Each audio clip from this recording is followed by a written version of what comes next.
मजदूरी रे बेटा बने बरहन अमर सूरी रे दूगो लोग के देखावेला जमात ऐसन जमात ऐसन उहो बने सरकार करे बात ऐसन आओ कात बारे जवाना के झाट जैसन उहो बने सरकार करे बात ऐसन आओ कात बारे जवाना के झाट जैसन अरे डरे वाला नहीं की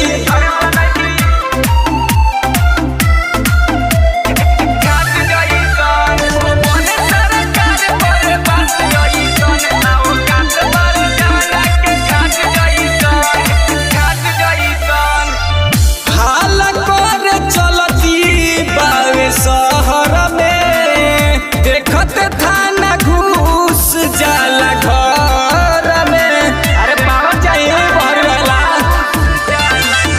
हाल कर चलती बा शहर में देखत थाना घूस जाला घर में राजू अनुसार कार से डेरात नहीं खन डेरात नहीं खन